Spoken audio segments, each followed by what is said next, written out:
Welcome to WTHA's award-winning Sports Beat. Tonight's show is brought to you by 5-Star Mitsubishi. Here are your hosts, Jordan Tracy and Anderly Penwell. Yeah. Yeah. This is happening. This is happening. He's also not wearing shoes. Yeah, let's hold on. Before we get into the whole highlights and things which you're actually tuned in for, I didn't wear shoes down here. Oh, my socks are dirty. They need to do something. That's what shoes are for. But it's because we were so scrambling and get done and make sure it happened. I just didn't have time to put shoes on. I probably should get Velcro dress shoes or slide-ons, but I didn't. Hey everybody, this is week 7 of Sportsbeat. I'm Jordan Tracy. She's mortified.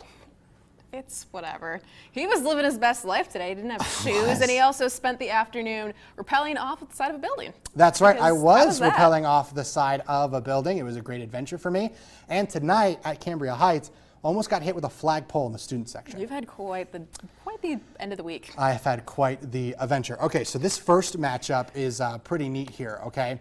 We have undefeated teams, Winber and Berlin, both 6-0, both teams putting up some serious scoring numbers. Berlin is plus 135, while Winber is a whopping plus 290. So let's head to Berlin for the Westpac showdown.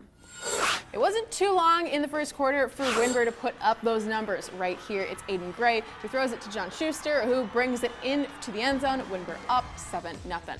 We're still locked in the first. A number of penalties would set Winber back, but Schuster finds the edge and into the end zone for his second TD of the night. Winber is up 14-0, and they remain undefeated, winning 20-6.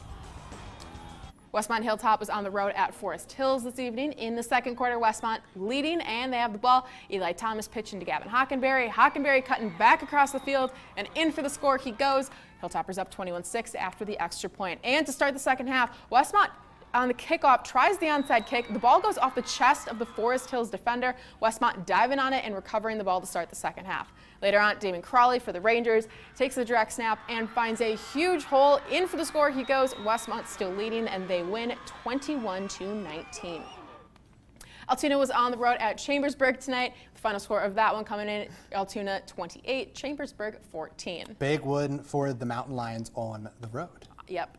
And tonight's game of the week might be one of the best high school football matchups all season. Bedford taking on Central. Wonderful analysis, Anderly. Mercury Swaim and the Bisons versus Jeff Hohenstein and the Dragon. Both LHAC teams are undefeated and flattening their opponents, but only one can survive. Jeff Hohenstein and company looking for revenge against Bedford. 7-7 early in the second. Hohenstein lobs one up to Elijah Lingenfelter in the end zone for the touchdown, 13-7 Dragons. A few minutes later, Hohenstein going to give the shovel pass. That hurt my Eagles last week. To Hunter Smith, bounces out the outside, finds pay dirt, makes it 21-7 Central. Bedford forced to punt on the next drive, but sails into the end zone. Ball bounces around. Jason Clark pounces on it for the score, and it's 27-7 Dragons. 5 minutes until the break, and the Bisons get back into it. Mercury Swaim keeps it on the option and goes in 14 yards to the house, cut the deficit 27-14. But the Dragons had too much time on the clock. Handoff, Parker Gregg. He hits the hole and scores. 35-14 Dragons at the half. But that was too much for Bedford in this one as Parker Gregg scores his third touchdown of the night to put this thing away. The Dragons improved to 7-0. So let's get down to business with Risky Biz.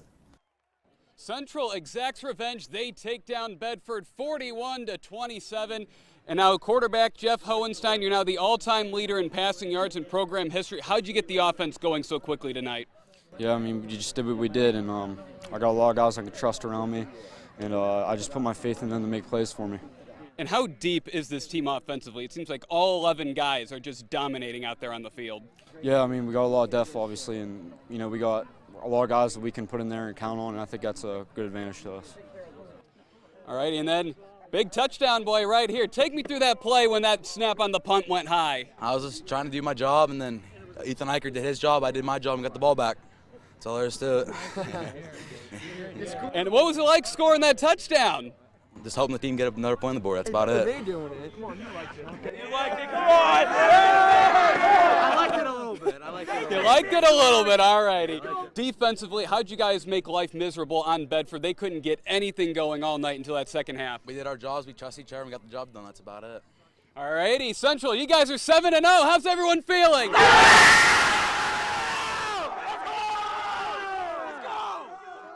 I'm going to Big say they were touchdown, feeling boy. good. Big touchdown. Yeah, boy. and Mr. Clark there is probably going to be known in the Cove as Big Touchdown Boy for the rest of his time playing for the Dragons. I like, at least here, if he scores again, when we have the highlight That's of it, what we're calling Big it. Touchdown Boy forever. Thank you, Ryan Thank you, Risky, Ryan for that Risky. gem. Love it.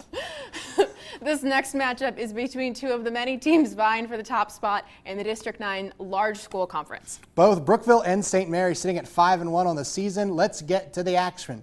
The Dutchmen of St. Mary's got off to an early 19-0 lead in this one, but the Raiders wouldn't go away, picking things up with just under 10 minutes to play in the fourth. Facing third and long, Brookville QB Charlie Krug, also a big touchdown boy, gets the touchdown, making it a one-possession game. Then, after a celebration, time running down, and St. Mary's trying to put the game away for good. The Dutchmen are stopped 4th and goal, giving the Raiders one last chance with 2 minutes to go and 96 yards to cover. The Raiders go across midfield, just under a minute to play, and Krug going to take a shot, but it is intercepted. Carter Chadsey at the 10, and St. Mary's would take over and hold on to win this one, a nail-biter, 19-14. Somerset at Johnstown tonight. Light show as the Trojans enter the field. Just 2 minutes into the fourth quarter. Number 44, not in the roster, but in our hearts, runs it in for the touchdown. Somerset up 6-0. 10 minutes until halftime. Ethan Heminger takes it in for the score, and Somerset up 12-0 early. With 46 seconds to go in the half, Heminger again drives it in for the score. Somerset up 20-0 just before the half, and they go on to win this one. Final score 26-0. Now we have some beauty shots above Cambria Heights tonight. I love having these Sportsbeat views over these stadiums. New beautiful field at Cambria Heights. And they have an historic 6-0 start for the Highlanders this season, playing host to the 1-5 Penns Manor Comets. Let's get to the action. First quarter, Highlanders, Ty Stockley is going to take it himself and shoulder his way into pay dirt. Heights leads 7-0. Ensuing drive for the Comets, Max Hill is going to scramble, roll all the way left until he finds Carter Smith, and they convert a 3rd and 12 on this first drive here. A few plays later, Ashton Corvina takes the handoff, finds some room to the outside, and he is in easy for the score. The blocked PAT makes it 7-6 Highlanders. Second quarter now, Stockley makes something out of nothing. It says, Highlanders assemble! With some help, converts the 3rd down and sets up the 1st and goal. Next play, senior fullback Ryan Haluska shakes a defender and in for the score to give Heights the 14-6 lead. Highlanders improved to 7-0. Final score 49-12. Tyrone hosting Penns Valley, and this one went down to the wire. Buckle up, folks. Rams lead 18-13 with just under 3 to go. Brady Ronan gets the return, and he really set up Tyrone here. He gets out near the Rams 35. Now, a few plays later, Ashton Walk finds Ross Gamp. He gets a nice gain. They're now inside the 15. 2 minutes left. Walk has to buy some time. He's feeling the pressure. He scrambles to the left. And he's going to fire, hitting Ronan in the end zone for the score. 2-point conversion to give the Golden Eagles a 21-18 lead. And they'd score again to win this one by a final of 28-18. And here we go. Let's look at scores from around the region. Bellwood Annis beating West Branch 49-0. Southern Huntington beating Tussey 21-14. Bellefonte getting the win over Huntington 33-7. Clearfield shutting out Trinity Christian 32-0. Some more scores. Mount Union beating Everett 32-16. Glendale beating Moshannon Valley 15-12. Brockway getting the win over Elk County Catholic 34-7. And Conemaugh Township beating Blacklick Valley, final score 27-7. Now let's go to our hit of the week. This week, Max Washington on the punt return for Bedford, but he gets blown up by Shaylin Yinling, and the rest of the coverage unit stops Washington from getting really anywhere. A swarm of dragons sounds really scary. Wow. I like that. Yep. Time out for our standout of the week, sponsored by Sisney and O'Donnell. Youth Sports Night at Cambria Heights, and the pink hair is what sold Yep, it for me. that's what nice sold wig. it for me. Okay, we had the wigs. It looks like there's a couple they're of wigs. them. Yeah, they're wigs. We had the cheerleading squads. We had the Other football teams. Apparently, they have a really good season playing in a championship this weekend. So those are standouts of the week. And the Wigs. And the Wigs. And it's time now for our play of the week, sponsored by Bedling and Mull. With 2 minutes left, Ashton walked by in time. He scrambles left, fires and hits Brady Ronan in the end zone for the score. The 2-point conversion would give the Golden Eagles a 21-18 lead, and they would win it. Nail biter. Ended up winning that one. Let's reveal our player of the week, brought to us by Walker and Walker Equipment. And it's Carson Nagel from Bald Eagle area. 4 touchdowns on the night, and that's going to net you player of the week.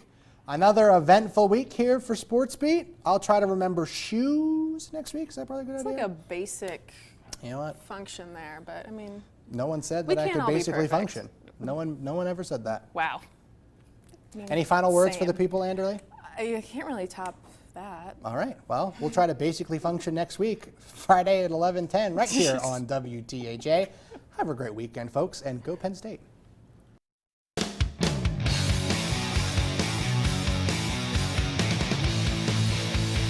Sportsbeat has been brought to you by 5 Star Mitsubishi. Thanks for watching. Join us again next Friday at 11:10.